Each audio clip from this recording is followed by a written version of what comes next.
Buen día, compatriotas, hermanos y hermanas de nuestro estado Bolívar. Igualmente queremos saludar a nuestros compatriotas de la heroica y hermosa Venezuela. Gracias por acompañarnos en esta emisión de Parlamento Abierto, una voz del pueblo en revolución. Exactamente nuestra emisión número 714. Gracias por acompañarnos. Y recuerde que este programa se transmite a través de La Voz de Guayana, 89.7 FM, Sonido de la Revolución, desde Ciudad Guayana, en el municipio Caroní del estado Bolívar, República Bolivariana de Venezuela. Y también se retransmite mediante nuestra emisora hermana, la Radio del Sur, para escuchar los latidos de la Patria Grande a través de sus distintos diales que están ubicados en todo el territorio de la República Bolivariana de Venezuela. Insistimos en agradecerles su acompañamiento el día de hoy en esta emisión número 714 de Parlamento Abierto. El día de hoy, primero que todo, queremos, desde quienes trabajamos en Parlamento Abierto, incluyendo desde nuestros invitados e invitadas, tratar el tema sobre lo que está ocurriendo en Haití. Es un tema sumamente importante que toca la fibra del corazón, el alma, el espíritu y la sensibilidad del pueblo venezolano. Para iniciar el tratamiento de este tema y otros temas que vamos a abarcar el día de hoy, invitamos nuevamente a nuestro compatriota, hermano, camarada, revolucionario, el profesor Ernesto Wong Maestre. El profesor Ernesto Wong es internacionalista, es docente universitario, doctor en seguridad de la nación y un agudo analista político, dada su experiencia derivada del estudio, pero también de lo que es la incursión en la investigación. Por eso, el día de hoy queremos, primero que todo, agradecer al profesor Ernesto Wong por acompañarnos en este Parlamento Abierto. Muchas gracias, profesor, por haber respondido positivamente y, como siempre, de manera oportuna a nuestra petición de que nos acompañe el día de hoy. Buenos días, doctor Ríos. Muy agradecido por esta invitación que me hace a este gran programa Parlamento Abierto, ¿no? Que están escuchados a través de las emisoras que transmite y que tiene una actualidad siempre muy importante, que es lo más esencial en la comunicación en el día de hoy, donde hay tanta información en las redes y nos permite entonces hacer un análisis más profundo que en las redes de los problemas, ¿no? Sí, evidentemente hacía mención, profesor, agradeciéndole que nos acompañe en Parlamento Abierto número 714, sobre lo que ha ocurrido recurrentemente en nuestro hermano pueblo de Haití, un pueblo que transita por tantas contingencias que perturban su paz, su cotidianidad, su convivencia, su vida. Sí, yo creo que una de las muestras más interesantes de todo lo que está ocurriendo en Haití desde hace varios años es cuando el comandante Chávez hizo una visita a Haití, donde él tuvo que ir a las calles a conocer al pueblo, porque el pueblo lo estaba aclamando. Y recordamos aquel recorrido que hizo por las calles de Haití, donde iban centenares de haitianos y haitianas detrás de Chávez saludándolo y aclamándolo, ¿no? Así es. Eso es una muestra, ahí se sintetizó esa, dijéramos, gallardía del pueblo haitiano, más ese espíritu de independencia que siempre tuvo desde que fueron la primera colonia que se independizó en América Latina de la metrópoli, en este caso francesa. y que después, con los años, fue pues vapuleada, fue un pueblo que fue engañado muchas veces hasta que llegó la etapa de la dictadura, la famosa dictadura de Duvalier, que tenía un cuerpo de represores, un cuerpo de secreto de matones. Y esa dictadura duró varias décadas, ¿no? Entonces, ya una vez que empezó en Haití la vida, dijéramos, algo más democrática, pues empezaron a actuar los factores, la presencia del interés de Estados Unidos en controlar Haití para tener mayor control en el Caribe. Estados Unidos, que siempre tuvo un papel decisivo, incluso cuando se robaron, secuestraron al presidente Aristide, que era un Sí, señor. presidente popular, era Aristide, ¿no? Exacto. Y que fue en la época de hace unos 15 años, 12 años atrás, y que ahora vemos que conjuntamente con los problemas políticos que ha tenido Haití, con todo eso que dejó sembrado Duvalier, el dictador, con cuerpos de seguridad, policía secreta, a la orden de los que siguieron a Duvalier, pues han tenido a Haití en una desestabilización constante, una inestabilidad política creciente y conjuntamente los problemas naturales, ¿no? Estos terremotos que hubo hace unos años atrás Sí, los y este que siniestros acaba de ocurrir naturales. que ha provocado más de 1.300 muertos, Así es. 1.300 muertos. Eso hace que la mayoría de los países se identifiquen, se solidaricen con Haití, que es la nación más empobrecida de todo el continente. Y que ayer mismo, en estas horas que estamos viviendo, Chile mandó 16 toneladas de alimentos, que se unieron a las 30 toneladas que mandó el presidente Maduro ayer, Así es. anoche, a Haití, y que fortalecen, mitigan un poco la situación crítica, porque también mandó equipos rescatistas en el avión que se envió desde Venezuela y una serie de servicios que va a ayudar un poco al pueblo haitiano, que está muy sufrido. Así es. Y es lamentable cómo se mantiene desunido el pueblo haitiano, provocado por los intereses de los actores de fuerza que trabajan en Haití, que hacen mantener una división entre los candidatos, entre el personal. Ahora, con la presencia de Ariel Henry como primer ministro y que puede desarrollar un trabajo porque es un neurocirujano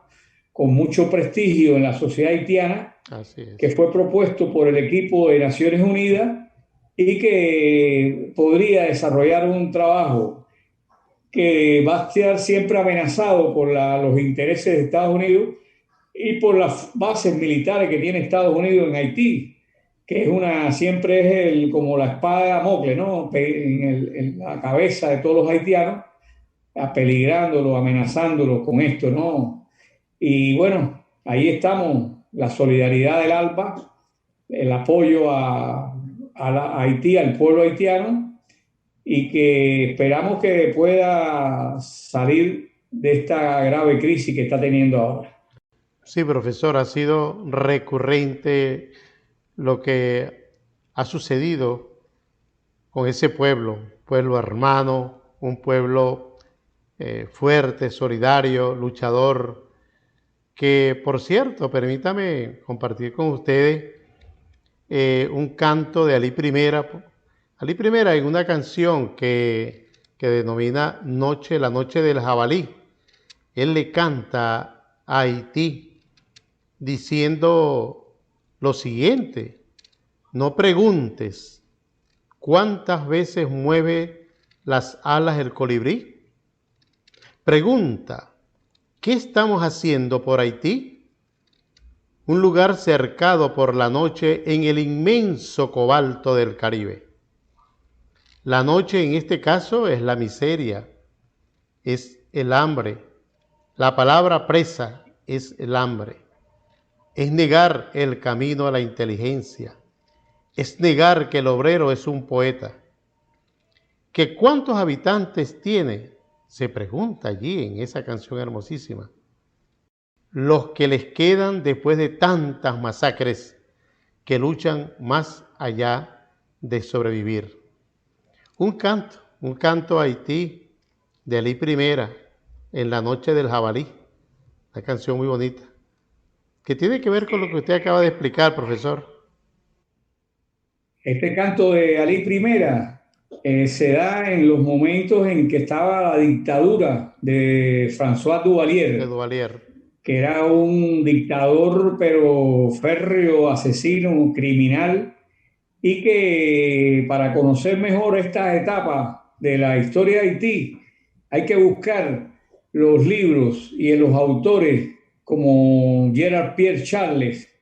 Gerard Pierre Charles, que estuvo exiliado en México, lo conocimos, compartimos en México con Gerard Pierre Charles, que era también, tenía su compañera, era Susi Castor, que fueron dos historiadores muy importantes en Haití y sobre los problemas haitianos de esa época.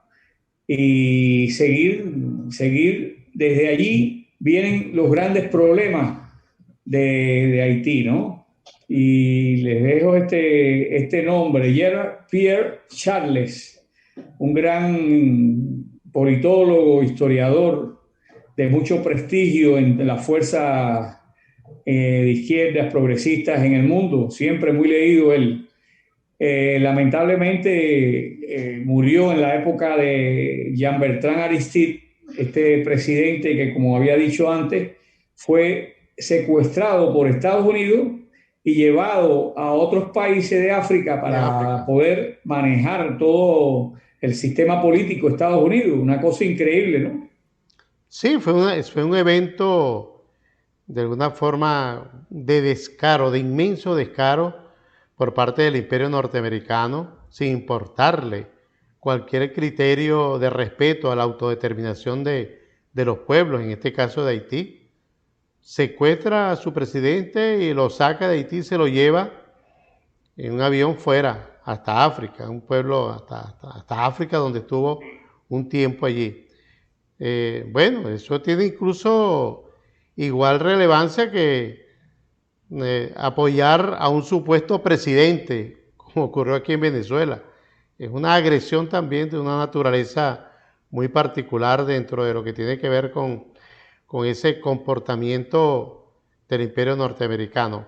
Ahora, profesor, fíjese, con todas estas circunstancias, ese pueblo hermano, ¿qué cree usted en perspectiva va a ocurrir con Haití? Esperamos siempre y soñamos que resuelva los problemas de orden político, económico, social, y que además ojalá no tengamos más siniestros naturales que se han presentado con mucha frecuencia en Haití.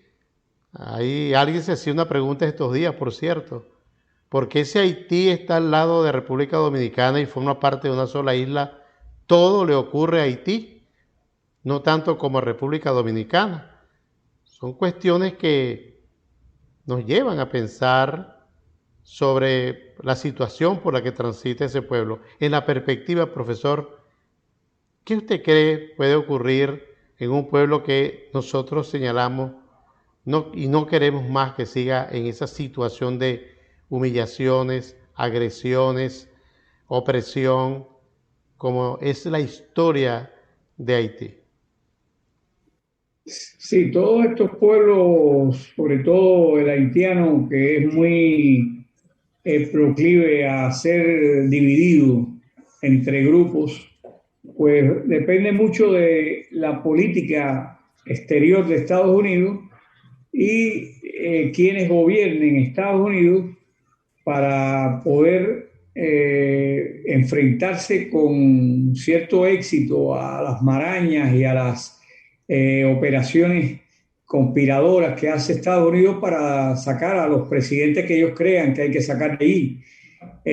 Ahora mismo hay mucha sospecha de la participación de Estados Unidos en el asesinato del presidente Moise, que siempre aparecen distintos actores, pero el actor central hay que sospechar siempre de Estados Unidos con sus intereses, porque Moise estaba teniendo algunas expresiones de buscar cierta independencia, ¿no?, de los intereses de Estados Unidos, y estaba afectando intereses también de algunos grupos y algunas empresas, grandes empresas que están allí en Haití. Como bien decías y recordabas, la situación fronteriza que tiene con República Dominicana, que es una división producto de toda la época colonial y las batallas entre Francia y España, que se dividieron el territorio, y los haitianos franceses pues fueron los que se sublevaron con Toussaint Louverture y ese grupo de oficiales franceses que eran del ejército francés, pero que se rebelaron y lograron la independencia, y que en un momento determinado ayudaron a Bolívar cuando Bolívar pasó por Haití y les pidió ayuda y lo ayudaron, ¿no? También. Entonces, está muy colocado geopolíticamente para los intereses de Estados Unidos-Haití, y de eso depende en gran medida lo que pase en Haití, porque también está en relación con lo que pasa en República Dominicana, que tiene una presencia, sus empresarios tienen una presencia en Haití, y los haitianos son mano de obra de esas empresas dominicanas y explotan mucho a los haitianos por la cuestión de las visas. Mano de obra barata y precariedad laboral, pues. Sí, exacto. Por ahí vamos a estar analizando eso, doctor. Esa dinámica que se da entre la potencia estadounidense y el desarrollo de los acontecimientos. Ahora con este presidente que tiene un respaldo de Naciones Unidas, de ese grupo, un grupo de Naciones Unidas, de países que estaban en lo que se conoció como el coro, ¿no? Entonces, hay que atender mucho esta gestión y apoyar mucho al presidente Henry. Hay que apoyarlo mucho desde afuera, y creo que la manifestación esta de envío que hizo Venezuela es muy importante en ese sentido. No, y la fortaleza que debemos utilizar del ALBA TCP, para acentuar mucho más el apoyo a Haití, dadas las circunstancias. Sí, lo más importante es, yo tengo la esperanza que sí va a ocurrir, siempre evidentemente los Estados Unidos de Norteamérica tratarán de evitar que se siga consolidando este grupo regional, como ya sabemos, que ha tenido mucha resistencia por el apoyo y que cada día tiene mayor fuerza en Centroamérica.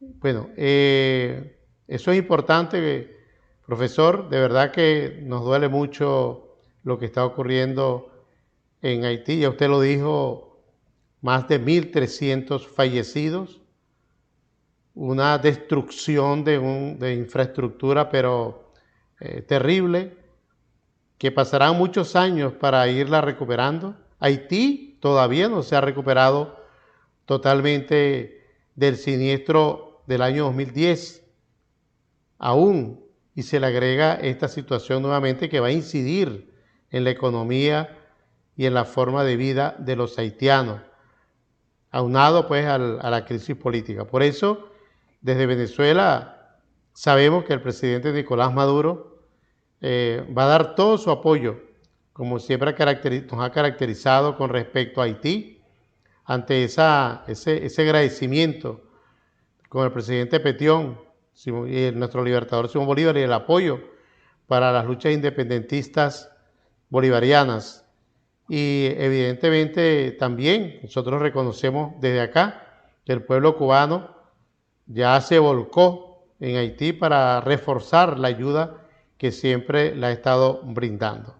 De allí la importancia que queríamos a referirnos a este pueblo hermano que tanto sufre, que tanto ha sufrido, pero que tenemos la esperanza de que algún día superaremos en conjunto tantas dificultades. Así es. Así es porque el ALBA, donde está un grupo de países de Centroamérica como Nicaragua, Cuba, Bolivia, pues con Venezuela se comparte una de las principales potencias petroleras en el mundo y una de las principales potencias gasíferas con la presencia de Venezuela y de Bolivia. Entonces el ALBA no es cualquier grupito, ¿no?, de países asociados, sino que tiene un potencial económico y moral muy grande en todo el mundo. Vimos como del 97% de los países apoyaron a Cuba en Naciones Unidas y Estados Unidos se quedó solo con Israel en contra de Cuba. Y eso dice mucho y significa mucho para las luchas de los pueblos de todo el mundo, porque ven que la vía escogida por Cuba, por Venezuela, es una vía viable, es una vía oportuna porque se forma una unidad colectiva para enfrentar. Creo que el pueblo haitiano está en ese camino de ir buscando una unidad mayor en las fuerzas progresistas para enfrentarse al enemigo, a los enemigos que lo tratan siempre de dividir con los grupos, los candidatos, ese diabólico sistema multipartidista explotado y aprovechado por Estados Unidos para mantener a los pueblos divididos. Quiero recordar a nuestros usuarios y usuarias que nos estamos acompañando en Parlamento Abierto, una voz del pueblo en revolución. Actualmente con nuestro amigo, camarada, hermano, revolucionario, el profesor Ernesto Ubón Maestre, que siempre responde positivamente a nuestras peticiones para de alguna manera compartir sus conocimientos, sus experiencias, sus estudios e investigaciones. Hablamos sobre Haití y todo el sufrimiento de ese pueblo hermano, ese pueblo al que Venezuela le debe de alguna manera el apoyo en las luchas libertarias bolivarianas. Por otro lado, el día de hoy vamos a hablar un poco, profesor, con respecto a ese proceso electoral interno del Partido Socialista Unido de Venezuela. Aún mantenemos lo que es la valoración positiva y también la valoración ejemplar de ese ejercicio de derecho y también de democracia por el pueblo de Venezuela en esa jornada electoral interna del Partido Socialista Unido de Venezuela que fue realizada el próximo pasado domingo 8 de agosto, donde se expresaron más de 3,5 millones de militantes del partido. En lo particular, profesor, me atrevo a aseverar que ha sido un evento impactante porque ha sido la expresión de carácter consistente, una expresión que pudiésemos decir heroica de un pueblo consciente de su rol histórico. Y eso lo quiero decir sin ser una expresión de exaltación proselitista. Allí los jóvenes, las mujeres, los adultos mayores, las personas con discapacidad, todas y todos, estimulados, tocados por esos efectos nocivos de un bloqueo criminal, por esas medidas coercitivas unilaterales que nos están impactando cruelmente a los derechos humanos, a la seguridad social en general de todo el pueblo. Se han precisado ya los resultados electorales de manera directa en otras circunstancias, como usted sabe, profesor, con algunos resultados con mínima diferencia y otros factores tomados en cuenta, pues la Dirección Nacional del Partido decidió sobre las candidaturas. El menor número, evidentemente, posible. Ya se conocen las candidaturas para gobernaciones, ya se conocen las candidaturas para la alcaldía por parte del PSUV. El día sábado 14 de agosto próximo pasado, nuestro presidente obrero y líder del partido, Nicolás Maduro Moros, y su primer vicepresidente, Diosdado Cabello, anunciaron al país esa fórmula patriótica para enfrentar a esas candidaturas de la derecha en esas elecciones del 21 de noviembre, donde también se incluye la elección de los consejos municipales y los consejos legislativos regionales. ¿Cuánto, profesor, de acuerdo con su criterio y su experiencia, cuánto de importancia podemos asumir tiene haber realizado de esta manera ejemplar un proceso electoral interno del PSUV para seleccionar a sus candidatos y a sus candidatas para las gobernaciones y las alcaldías que participarán en ese evento, en esas mega elecciones del 21 de noviembre de este año 2021?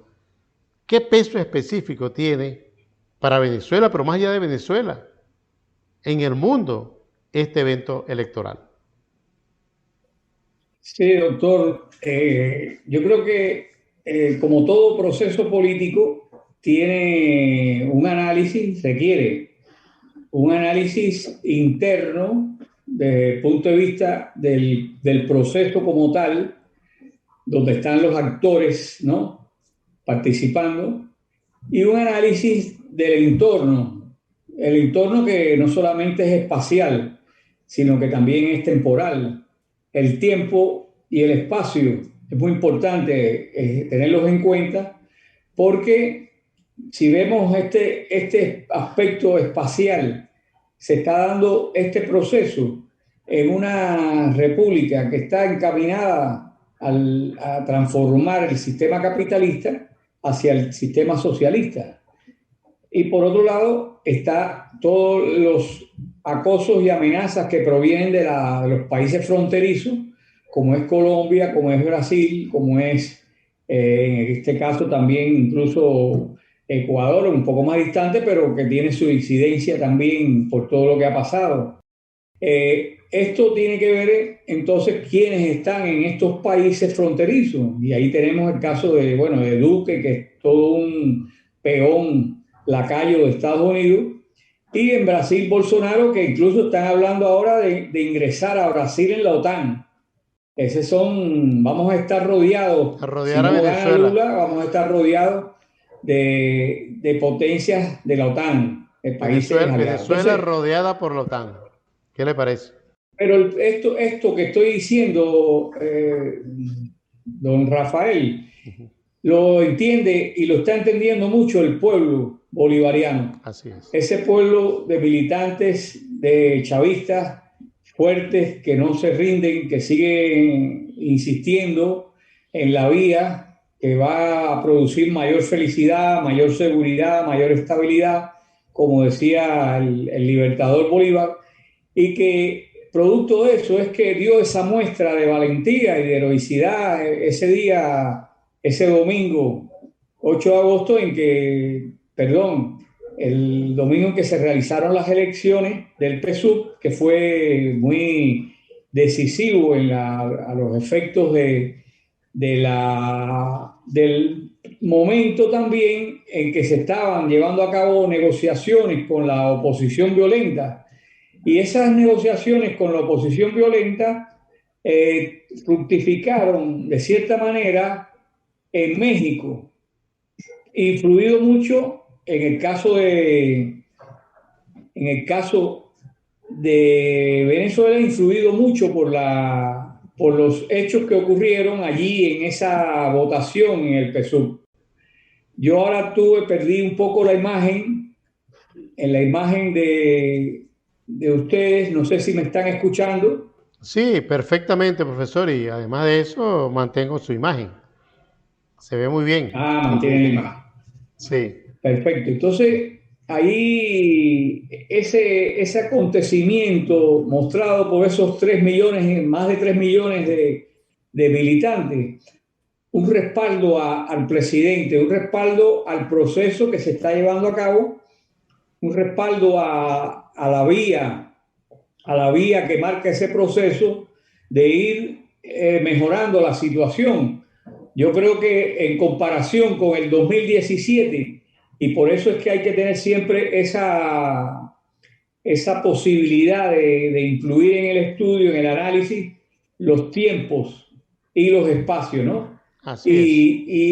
Y comparándolo con el 2017, vemos que ya no hay ese deterioro de los billetes, por ejemplo, que estaban las cajas saliendo por las fronteras llenas de billetes de Bolívar, que no habían los anaqueles, estaban vacíos, que habían guarimbas por las calles, que eran grupitos terroristas de estos que les gusta la desestabilización y la violencia, pero que todo eso ha ido desapareciendo y se ve una cierta economía que empieza a avanzar, y todo ello tiene que ver con las gestiones que hace el presidente a nivel internacional, con la ley antibloqueo que ha permitido el ingreso de capitales frescos de empresarios que quieren compartir las ganancias con Venezuela,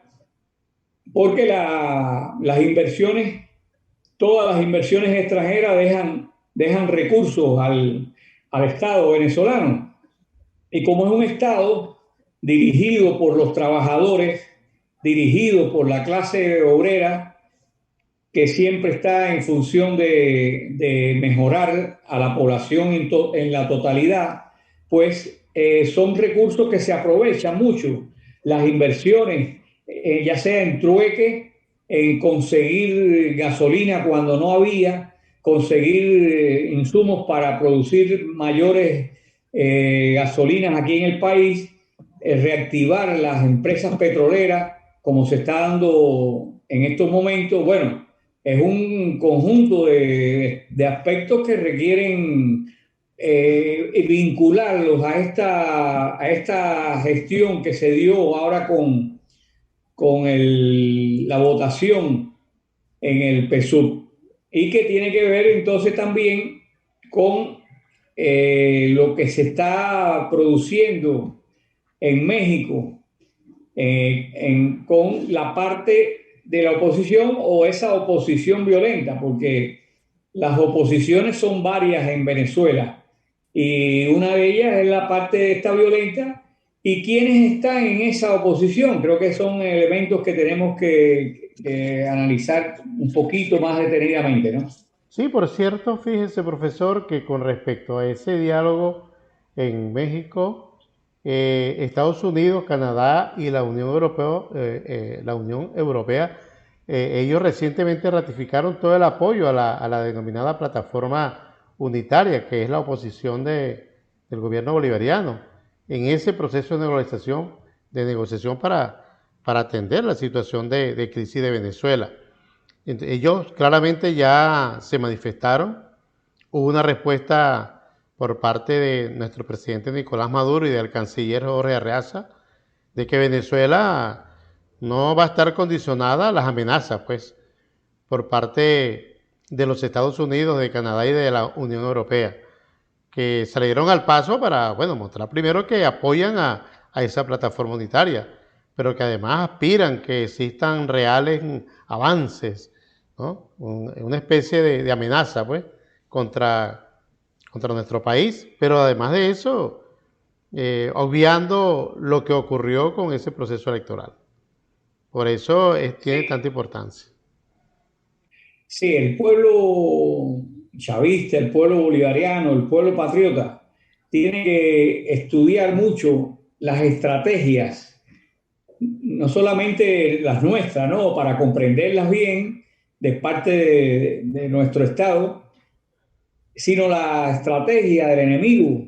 Fíjate que si vemos el vocabulario y ese discurso parecido al discurso chavista que están empleando las oposiciones, tiene que ver mucho con el nombre que le buscaron a esta plataforma unitaria, que comienza con las mismas siglas que el PSUV, Ah, porque el PSUV es prácticamente hegemónico. de verdad que Entonces, no me había fijado ese detalle, profesor.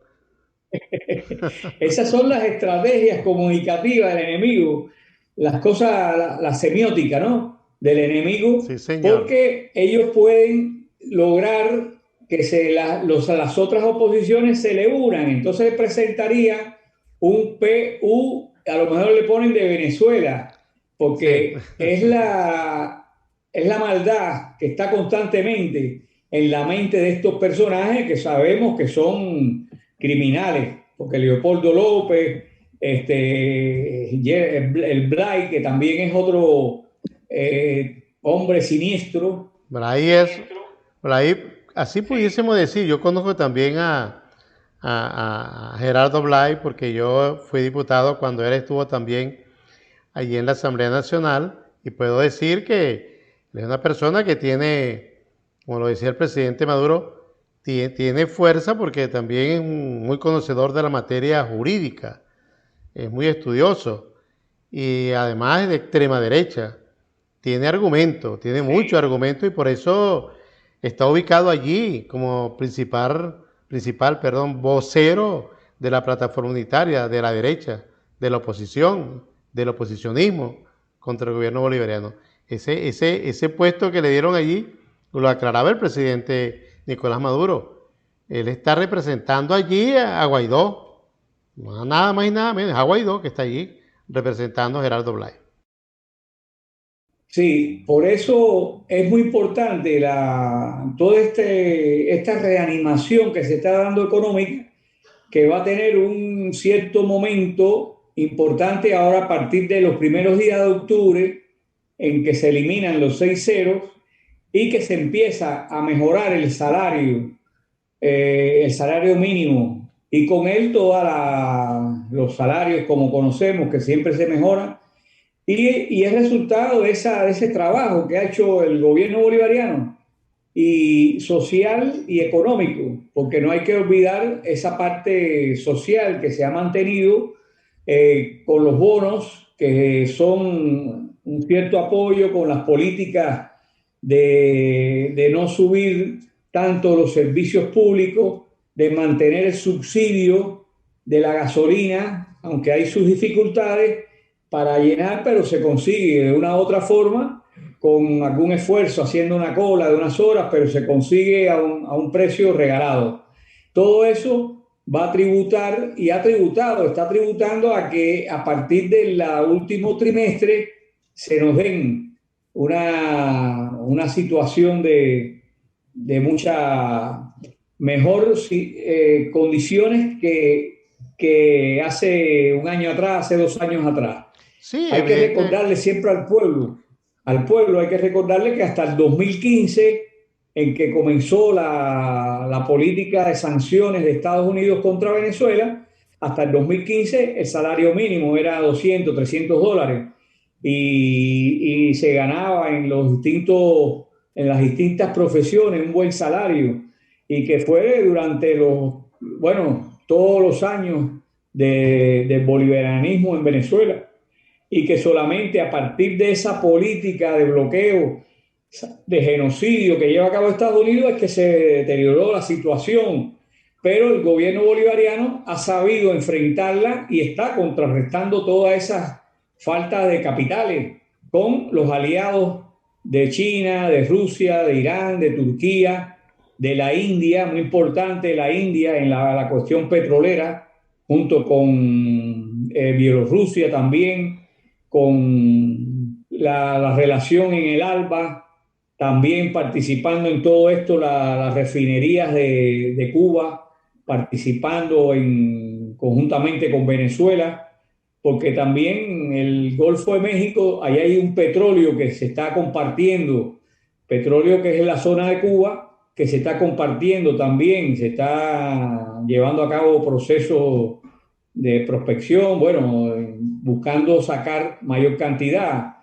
Creo que va a haber en los últimos meses de este año, va a haber unos cambios importantes para que lleguemos al 21 de noviembre con un crecimiento del optimismo, un crecimiento de las esperanzas, que van a dar por fruto una victoria en los 23 estados en que están las gobernaciones, con personajes, como bien se señalaba anteriormente, con compañeros, compañeras de mucho prestigio popular, que es muy Así es, importante eso así en es. la gestión. Ahí vemos cómo vamos a tener allá en Apure al ministro, al que fue ministro del Trabajo, compañero Piñate, con una experiencia política relevante para enfrentar las amenazas también de la frontera y saber dirigir todo un Estado que resulta muy importante, no solamente para la seguridad de la nación, sino también para la parte económica, porque Apure tiene grandes tierras que tienen que producir, tienen que ser más productivas. Y es todo un conjunto de elementos que vamos a disfrutar, yo dijera, el 21 de noviembre con estos candidatos que van a salir victoriosos en más del 90%, yo dijera. Se aspira a que sea el 100%, pero bueno, siempre hay estados donde hay dificultades de comunicación, gestiones que le ponen más peso la oposición y quieren ganar en algunos de estos estados, y todo eso dependerá mucho del pueblo y de la comunicación que podamos tener con esos estados que han estado gobernados por la oposición. Bueno, sí, profesor, fíjese que uno de los eventos importantes de lo que usted ha hecho referencia es la economía, la parte económica, cómo se ha venido impulsando debido a las políticas que yo diría en línea recta por parte del presidente Nicolás Maduro Moros.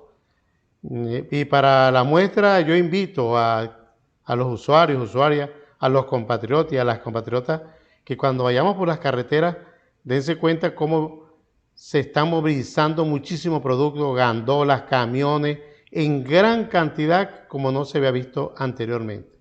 Los productos ya en anaqueles y todo esto revela cómo vamos con paso firme hacia una mejora económica y ahora, como usted lo dice, la consolidación del escenario político con las elecciones del 21 de noviembre.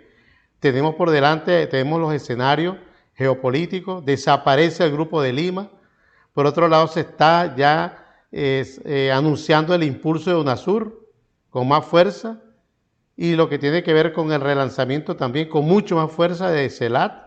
Todo esto nos vislumbra un optimismo muy grande con respecto a lo que será en el futuro el escenario geopolítico, geoestratégico, económico, tanto en lo interno de Venezuela como a nivel internacional.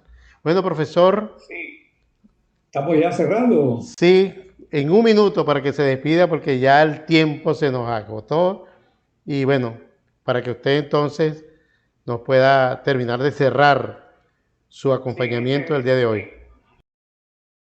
en este minuto yo creo que el pueblo tiene que leer muy bien los 7, 8 aspectos que se acordaron en el diálogo, de los cuales todos son cumplidos perfectamente por el gobierno bolivariano. Los derechos políticos para todos, las garantías electorales que siempre le ha dado el Estado venezolano a la población. Siempre ha habido un cronograma electoral para las elecciones y con capacidad de haber observadores. Y se está incluyendo como aspecto importante en el diálogo el levantamiento de las sanciones de Estados Unidos Así es. y restaurarle a Venezuela el derecho a los activos, que es una cantidad increíble de dinero, miles de millones de dólares que nos tienen represados, el respeto al Estado constitucional de derecho, que Venezuela en eso, el Estado venezolano es ejemplar, la renuncia a la violencia. Venezuela, el gobierno bolivariano, siempre evitó que se enfrentaran los grupos en las marchas, precisamente para evitar la violencia que llevaba a cabo uno de los grupos, que era el grupo opositor. Entonces, los puntos que aparecen en el diálogo son puntos que Venezuela, el Estado venezolano, tiene cumplido perfectamente. Así Por es. eso no le tenemos que tener ningún tipo de miedo ni nada al diálogo, sino que entender de que esos violentos se tuvieron que sentar a hablar con el presidente Maduro, porque si no, no tienen vida. Y ellos van a tratar de agrupar al resto de la oposición, pero no creo que el resto de la oposición se vaya a identificar con estos personajes siniestros como son Leopoldo López y compañía. Así es. Bueno, muchísimas gracias, profesor Ernesto Huón, por su acompañamiento en este Parlamento Abierto número 714. Gracias por sus aportes, sus criterios, las ideas sobre estos temas tan importantes que hemos tratado el día de hoy. Y además de eso, queda invitado para otro momento que sabemos que nos va a acompañar para tratar otras circunstancias tan positivas como las de hoy. Y a todos nuestros usuarios y usuarias, muchísimas gracias por habernos acompañado en esta emisión de Parlamento Abierto, una voz del pueblo en evolución. Gracias por haber estado con nosotros. Los invitamos para el próximo programa, la próxima semana. Cuídense mucho y que Dios me los bendiga y me los proteja a todos y a todas. Hasta la próxima.